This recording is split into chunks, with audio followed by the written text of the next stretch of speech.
우리 모두 다 사실 최선을 다하는 사람들을 존경하고 좋아합니다. 그런데 만약 그 최선을 다하는 사람이 나와 경쟁 관계인 사람이다. 그러면 이야기가 달라지죠. 한 반에서 내가 1등하고 싶은데 그 친구가 나보다 더 열심히 해요. 그러면 그 친구 좋아하기 힘듭니다. 같은 비즈니스를 이제 우리 가게 바로 옆에서 하는데 나보다 더 열심히 부지런히 일한다. 그럼 그 사람 좋아하기 힘듭니다. 경쟁 관계가 되기 때문에 그렇죠. 그 사람이 나보다 더 열심히 하면 내가 1등을 할 수가 없고 그 사람이 성공을 하면 내가 망할 수밖에 없기 때문에 나보다 더 열심히 하는 사람 사실 축하합니다 라고 하기가 쉽지만은 않습니다. 사람과 사람 사이, 회사와 회사, 국가와 국가 사이에도 저 사람 어떻게 하지? 저 나라 어떻게 하나? 저 회사 어떻게 하는가? 가서 좀 배워와서 우리도 잘하자 하는 건 좋아요. 건전하게 비교하면 좋습니다. 그러나 이게 정도만 그 정도가 어딘지 정하기가 힘이 들어서 그렇지만 이 경쟁 관계로 들어가게 되면 그 사람도 다치고 나도 다치고 공동체도 깨어지게 되죠.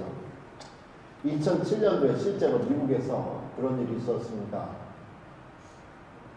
고등학교에서 일어났는데 명문 공립고등학교입니다. 버지니아에 있는 한국 학생 2명이 몰래 선생님 컴퓨터에 들어와서 자기 성적표 조작했습니다. 성적이 나쁜 아이들도 아니에요. A였는데 A 플러스로 조작해서 걸리고 퇴학을 당했죠. 이 아이들이 학교 측에다 이렇게 그 이유를 말했습니다. 한국 아이들입니다.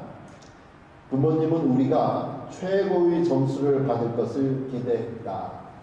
그런 심리적 압박에 짓눌려 이런 잘못을 저질렀다. 이런 얘기 사실 우리 많이 듣습니다. 여기 유학생들 와서나 많이 듣지요. 시험지 훔쳐가고 조작하고 많이 들어요. 이처럼 아무리 좋은 일이라도 과도한 경쟁은 개인 삶을 망칠 수 있고 자기가 속해 있는 이 공동체의 화목을 깨기도 하지요. 오늘 본문에서 그런 사건이 있었습니다. 2절에 보니까 유오디아 그리고 순두개라는 사람이 나옵니다. 여자 이름이에요. 둘 다 여자 이름인데 바울이 뭐라고 2절에 이야기하냐. 내가 당신들한테 간청하는데 주 안에서 한 마음을 품으십시오. 그러고 있습니다. 한 마음을 품으라. 주 안에서 한 마음을 품으라고 간청하는 이유는 이 사람들이 주 안에서 각자의 마음을 갖고 있습니다. 주 안에서 한 마음이 아니니까 간청을 하고 있지요. 도대체 이 여자들이 무슨 일을 했기 때문에 바울은 지금 감옥에 있는데요. 감옥에 있는 이 바울이 그 빌립보 교회가 걱정이 돼서 이 여자들한테 한 마음을 품으라 얘기했냐 이거죠. 이 여자들이 교회에서 이제 처음 들어와서 교회가 뭘 어떻게 돌아가는지 모르는 그래서 그냥 마음대로 하는 여자들이었나? 아니면 교회 안에서 원래부터 이 두 여자가 교회에서 문제 성도였네. 나타나기만 하면 사람 만들고 시끄럽게 하는 그런 문제 성도였기 때문에 바울이 좀 그만하십시오 라고 이야기를 하고 있는가. 그런데 3절에 보면 이 여자들이 전혀 교회에 신앙을 모르는 여자들도 아니고 교회에서 처음부터 문제 교인이 아니었습니다. 3절에 말하기를 또 참으로 나와 멍에를 같이 한 4개의 구하노니 지금 편지를 받는 사람 빌립보에 있는 교회 복음에 나와 함께 힘쓰던 저 여인들을 도와라. 저 여인들 3절인데 2절에 말했던 저 여자들 유오디아와 순두개 어떻게 바울은 얘기했냐면 복음에 나와 함께 힘쓰던 저 여자들. 그런데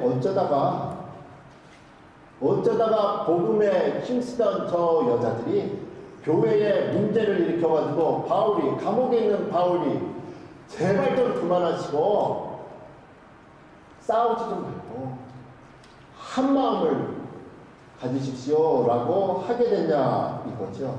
어쩌다가 복음에 바울과 함께 개척교회 초기에 힘쓰던 여자들이 경쟁하게 됐고 질투하게 됐고 교회를 둘로 쪼개나게 됐냐. 그리고 교회가 시끄러우기 전에 이겁니다. 교회라는 곳은 다 자원봉사자로 이루어졌지요.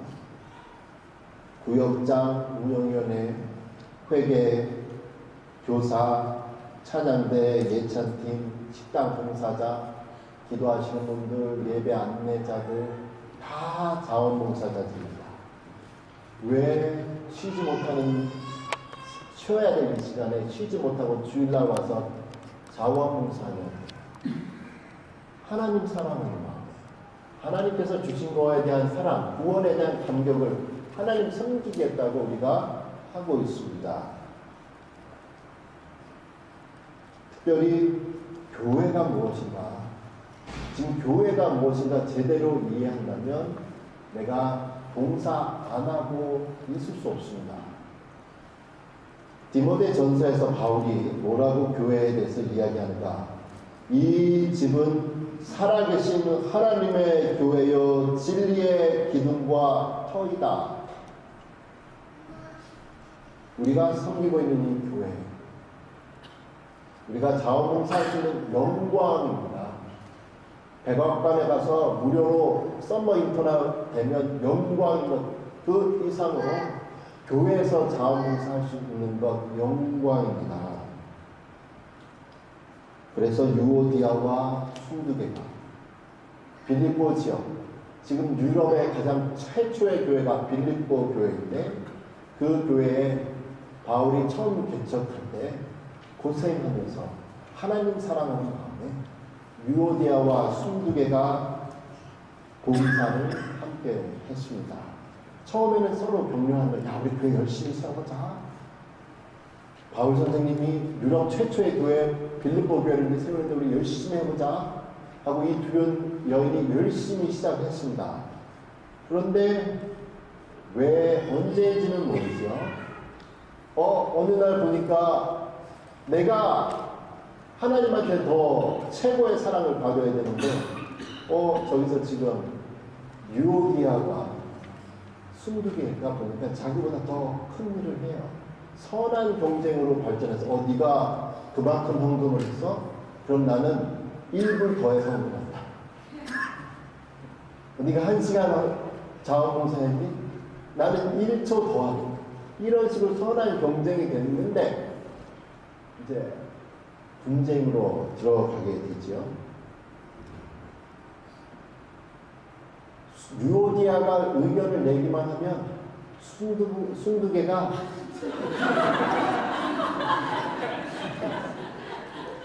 기분이 나쁜 거예요. 분명히 유오디아의 의견이 맞아요. 근데 죄를 따르는 사람이 생기는 걸 눈 뜨고 못 보겠어요. 어느 날 교회에서 점심을 먹었습니다. 그날 점심 김치찌개로 잘 먹었는데 디저트를 먹어야 돼요. 유오디아가 이렇게 말합니다. 우리 좀 답답한데 오디로 먹을까? 그 얘기를 들은 순두개가 이럽니다. 오디 먹자고 했어? 안 돼. 순두부 먹어야 돼. 2개씩 순두개가 그렇게 얘기했죠. 이제 김치찌개 다 먹었는데 그냥 제가 하는 얘기가 그냥 싫은 거예요. 제가 하는 얘기가 맞아요. 교회가 갈라집니다. 순두개가 그렇게 얘기하니까 저렇게 열심히 있는 사람이 기도 보원자를 또 따르던 사람이 있었을 거 아니에요. 분명히 어디가 더 난데 순두부를 어떻게 2개씩이나 간식으로 먹냐. 김치찌개 먹자마자 그래도 순두개를 또 따랐던 사람들이 그냥 어쩔 수 없이 그냥 교회가 갈라지게 됐죠. 3년 전에 목회자 세미나 애나버에 있어서 갔는데 서부에서 오신 교회 목사님, 큰 교회인데 목사님이 그 교회 강회 얘기를 해주시더라고요. 그 해에도 선교부에서, 해외 선교에서 많은 예산을 들여서 교회 자녀들 그리고 가고 싶은 성도들 해외 선교 갈 때 비행기가 체류비가 있으니까 많은 부분을 도와주기로 했다. 그래, 의견을 내야 되는데 재정을 집행을 해야 되는데 한 장로님이 절대 안 된대요. 다른 분들은 다 된다는데 투표를 해서 거수를 해서 이길 수도 있었지만 한 마음이 좀 됐으면 좋았어. 계속 의견을 몇 달 동안 내는데 이분이 절대 못하겠어요. 목사님이 따로 모셨죠. 장로님, 아니 왜 다 된다고 하는데 선교 나쁜 것도 아니고 다른 모르는 사람들도 돕자고 하는데 우리 교회에서나 우리 아이들 해외 선교 나가는데 우리 헌금으로 돕는다는데 왜 자꾸 반대하세요? 했더니 이분이 이랬다고 그래요. 내년에는 찬성할 수 있습니다. 올해는 우리 딸이 안 가요. 걔 공부해서 못 간다니까요. 내년에는 갈 수 있어요. 내 의견이 내가 히트를 못 보게 되니까 옳은 줄 아는데 의견을 내가지고 힘들게 한다. 교회가 분열될 수 있다라는 겁니다. 오늘 우리가 더 한 가지 본문을 통해서 본 것은 사실 이 교회를 분열시켰던 유오디아, 순두개 이 사람이 그냥 교회 마당발만 왔다 갔다 했던 그냥 출석만 하는 성도들이 아니었어요. 나름 열심히 하려고 하다 보니까 나름 열심히 앞에서 하려고 하다 보니까 이게 좀 정도가 좀 오버돼서 그랬지. 이 사람들 그냥 가만히 출석만 하고 집에 가고 그랬으면 오늘 이렇게 책망받을 일이 없었습니다. 하려고 하다 보니까 자신도 모르게 분열을 일으키게 되었지요. 우리가 여기서 이제 조심을 해야 되는 게 바울이 두 여자들을 책망하면서 어떤 마음이었을까? 자기가 개척교회 목사일 때 빌립보, 유럽 최초의 교회 빌립보에 교회를 세울 때 함께했던 이 여자들에게 잘못된 것들을 하지 마라라고 이야기를 하고 있습니다. 공개적으로 실명을 거론하면서 이 여자들 마음이 어떻겠나요? 대한민국에서 10년 정도 됐을까? 언젠가 새해에 대통령이 국정연설을 국회에서 한 적이 있습니다.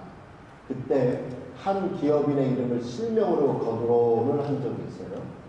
대통령이 새해에 국회에서 전국에 생방송되는 그곳에서 그 기업인 이름을 실명으로 발표를 했는데 이 사람 한국에서 살 수가 없어요. 아주 나쁜 사람으로 대통령이 공개적인 자리에서 생방송 탔으니까 바로 이 사람은 어떻게 했겠어요? 자살했습니다. 오늘 바울이 이 위대한 사도가 실명으로 이 두 사람 이름을 거론했는데 가뜩이나 이 편지가 빌립보라는 곳에 보내진 편지가 개인 편지가 아니고 당시에는 편지가 사도한테 오면 교회 앞에서 다 읽었습니다. 그리고 어떤 편지는 다른 지역에 돌아가면서 설교문 것 같아서 같이 읽죠. 근데 유오디아와 순두개가 공개적으로 나왔습니다. 기분 좋겠어요? 안 좋겠어요? 기분 되게 나쁘겠죠. 아마도. 제가 설교 중에 여러분의 이름 한 분을 거론을 했어요. 정말 힘듭니다. 그 교회 정말 다니기 힘들어요. 이 반응을 여자들이 이렇게 할 수 있었습니다. 아니 이제 더 이상 우리 교회 담임 목사도 아닌데 그리고 말하려면 개인적으로는 하지 이게 뭐냐 동네가 창피주고 할 수도 있었는데 이 여인들은 그러지 않았을 것 같습니다. 그냥 감사해요. 얼마나 선생님이 답답했으면, 얼마나 목사님이 답답했으면 감옥에서 이 우리 교회 생각해가지고 나한테 얘기합니다. 했지요. 바울 역시도 이 여자들 창피 주려고 하지 않았습니다. 2절에 보니까 교회를 바로 세우고 싶었어요. 2절에 그래서 유오디아를 권하고 순두개를 권하노니 하면서 개인의 이름을 각각 불러가면서 내가 여러분 권합니다. 겸손히 내가 제발 간청합니다. 영어로 please라는 표현을 써요. 내가 간청합니다 라는 표현을 겸손히 쓰고 있죠. 특별히 이런 이름이 거론되면 이 여자들이 그 당시 교회에서 매장당할 수 있습니다. 오늘날이야 이 교회에서 이 교회 마음 안 들어 여기 말고 또 다른 교회 가면 할 수 있지만 당시에는 교회가 핍박받는 교회여서 많지도 않았는데 이 여인들 어떻게 해야 되는가? 계속 신앙생활을 할 수 있도록 바울이 배려를 해주지요.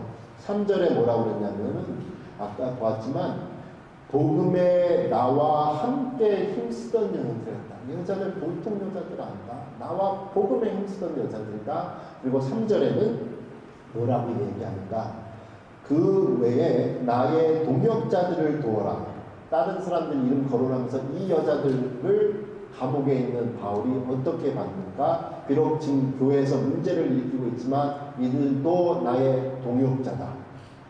그러면서 그 이름들이 생명책에 있느니라. 저 사람들 저 사람들 기독교인이 분명히 아닌 게 분명해요. 교회에 와가지고 저렇게 분쟁을 일으키고 난리치는 거 보면 믿지 않는 사람인 게 분명해 라고 혹여나 생각할 수 있는 사람들에게 바울이 뭐라고 얘기했냐? 그들의 이름이 생명책에 있다. 그들도 구원받은 사람이고 우리가 하늘 가서 볼 사람들이다 하고 이 여인들을 보호해 주고 있습니다. 예전에 한 아나운서 분이 짧은 글을 하나 썼는데 전체 내용은 뭐였냐면 잔소리로 사람을 못 바꾼다. 이분이 엄마인데요. 아이들한테 잔소리 좀 해보려고 잔소리를 너무 많이 했죠. 근데 엄마로서 또 아나운서로서 자기가 본 거는 결론은 뭐냐? 잔소리로는 애를 못 바꾼다. 그래서 그 글에 잔소리로 사람을 바꿨다면 대한민국에서 어른들이 애들한테 부모님들이 자녀들한테 얼마나 잔소리를 많이 합니까? 그러면 대한민국 사회가 발전하고 좋아야 되는데 안 변한 걸 보면 잔소리로는 사회를 바꿀 수가 없다. 그러면서 많은 칭찬을 해주라고 해주고 있습니다. 실제로 동물들도 사육하는 사람들 보면 때리면서 굶기면서 이런 형벌보다는 칭찬해주고 상을 주는 그러면 동물들도 말을 더 잘 듣는다. 많은 실험 결과가 증명해주고 있지 않습니까? 오늘 본문에서도 바울이 분명히 교회에 문제를 일으켰던 이 두 여자를 책망하는 게 아니라 격려하고 다른 사람들도 격려하고 있습니다. 칭찬하는 거죠. 오늘 교회에서 말을 하고 있습니다. 그들 나와 함께 복음에 수고했다. 나의 동역자다. 천국에서 함께 볼 생명책의 이름에 기록된 사람들이다. 말을 하고 있습니다. 우리 모두 다 허물이 많은 사람들이죠. 허물만 보면은 같이 일을 할 수 있는 사람이 아무도 없어요.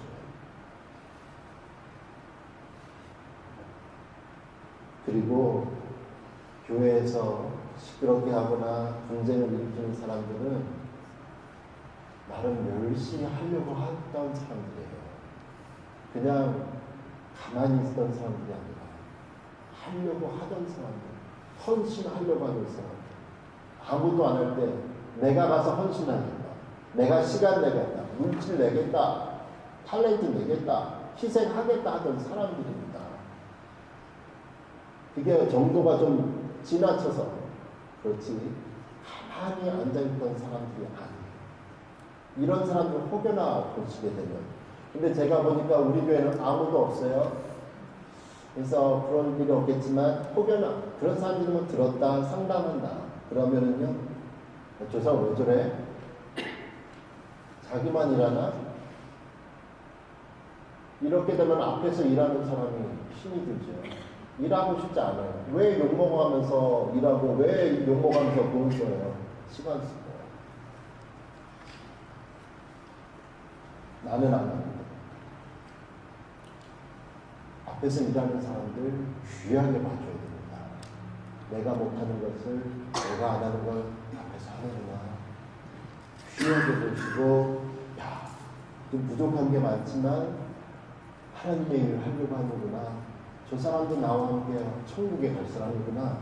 이런 장점을 봐줘야 합니다. 특별히 오늘 본문에서도 바울이 말했지만 우리도 교회에서 일을 할 때 중요하게 조심해야 될 건 뭐냐. 바울이 간청하고 있죠. 그 여자한테 주 안에서 같은 마음을 품으라. 나의 마음이, 나의 열심이 최고가 아니라 나의 목소리나 나의 의견이 최고가 아니다. 그랬죠. 아마도 모든 음악주의자 선생님들 많이 경험하시겠지만 성가대든 악기든 주의자 선생님들이 경험하는 건 뭐예요? 혼자 소리, 와! 혼자 내는 소리들 듣기 안 좋지요. 그래서 전체 화음을 위해서 줄이잖아요. 좀 낮추시죠. 좀 낮추시죠. 전체 화음을 위해서 교회 합창단과 같습니다. 오케스트라와 같습니다. 많은 악기들이 있고 많은 소리들이 있습니다. 다 있는 소리들이에요. 그렇지만 주의자한테 맞춰줘야죠. 주의자가 누구냐? 예수님이다. 예수님. 그리스도 안에 맞춰야겠다. 그래서 주 안에서 같은 마음을 품으라 말씀하고 있습니다. 이 표현이 바울이 이 책 빌립보서에서 2장 2절 아래에 또 한 번 하고 있습니다. 지금 우리가 4장을 읽었는데 2장에서 뭐라고 하냐? 마음을 같이하여 같은 사랑을 가지고 합하며 한 마음을 품어 아무 일에든지 다툼이나 허영으로 하지 말고 오직 겸손한 마음으로 각각 자기보다 남을 낮게 여기고 각각 자기의 일을 돌볼 뿐더러 또한 각각 다른 사람들의 일을 돌보아 나의 기쁨을 충만하게 하라. 바울은 우리가 그럼 무엇을 기준으로 같은 마음을 한다는가? 같은 마음을 주님이다. 계속 5절 아래로 하고 있죠. 너희 안에 이 마음을 품으라. 그리스도 예수의 마음. 그는 근본 하나님의 본체시나 하나님과 동등됨을 취할 것으로 여기지 아니하시고 오히려 자기를 비워 종의 형체를 가지사 사람들과 같이 되셨고 사람의 모양으로 나타나사 자기를 낮추시고 죽기까지 복종하셨으니 곧 십자가에 죽으시니라. 그리스도의 마음을 품으라 하고 있습니다. 올해 8월이 되면 우리 교회 설립 24주년 되는 기간입니다. 제가 오늘이 4월 26일인데 6년 전 4월 26일이 주일이었습니다. 제가 그날 이 여기에 섰습니다. 여러분들한테 선보이고 처음 와서 요한복음 말씀을 가지고 제가 설교했습니다. 그래서 제가 알기로는 98% 이상의 지지율을 가지고 제가 여기 온 게 2009년 4월 26일 오늘 제가 6월에 왔는데 우리 교회 18년 역사죠. 지금 24년인데 이 18년 역사에 이래저래 해서 제가 9번째 목사였습니다. 저 되게 오래 있는 거예요 지금은. 목사님들이 자주 바뀌다 보니까 장로님들도 많이 못 세우고 그리고 제가 아는 기억으로는 권사가라는 취임식을 오늘 처음 합니다. 취임식을. 뜻깊은 날인데 오늘 이제 권사가 되신 우리 둘이 우리 두 분 여자 집사님들뿐만 아니라 우리 모두가 주 안에서 같은 마음을 품고 복음에 힘쓰는 사람들이 되기를 바랍니다. 이렇게 주의 마음을 품고 열심히 하나님의 일을 하다가 천국에서 만나는 귀한 주의 종들이 되기를 축원합니다. 기도합니다. 살아계신 우리 하나님 아버지, 은혜를 더하시고 평강의 평강을, 은혜의 은혜를 더하여 주옵소서. 오늘도 은혜를 더하시는 하나님, 우리 모두가 마음을 합하여 그리스도에게 복종하기 원합니다. 그리스도의 마음을 본받는 사람들 되기 원합니다. 성도들 되기 원합니다. 복 내려 주옵소서. 예수님 이름으로 기도합니다. 예배 후에 바로 인직식 가겠습니다. 그래서 꽃 순서, 또 축사 이런 순서 맡으신 분들 앞에 자리 준비해 주시면 축도 이후에 원활하게 시간이 진행되도록 하겠습니다. 많은 분들 수고해 주시는데 감사하고요. 졸업 예배 다음 주에 있습니다. 주보 안에 보면 대상자입니다. 혹 저희가 빠뜨린 분 있으면 말씀해 주십시오. 제가 보니까 고등학교에 김은강 학생 따졌는데 또 빠지신 분 있으면 말씀해 주시면 선물권 우리 교육부에서 준비합니다. 활동교인, 신청교인, 서리집사교육 5월 17일에 있고 5월 14일부터 목요일에 오전 10시 반에 예배 있습니다. 5월 24일에 야외 예배 한국전 참전용사 야외 예배 있고요. 주일학교 교사 정말 저희들이 모집하였는데 우리 케이톨 선생님이 5월 10일부로 날짜가 좀 어제 바뀌었는데 5월 10일부로 사연을 하기 때문에 기도해 주시기 바랍니다. 지난주에 박경조 아버님 처음 나오셨습니다. 오늘 감사구역에서 식사 준비하셨고요. 오늘 다 같이 일어나셔서 찬송가 그리고 우리 최혜승 집사님 가족분들 많이 오셨는데 하여튼 한번 이런 남편분도 오늘부터 평생 우리 게 오시는 거죠? 아버님 오셨습니다. 내년부터 어디 계시는데 아마 어디 계시는데 우리 찬송가 595장 예전 찬송가 372장 드리겠습니다. 그리고 축도로 식사 기도를 마치겠습니다.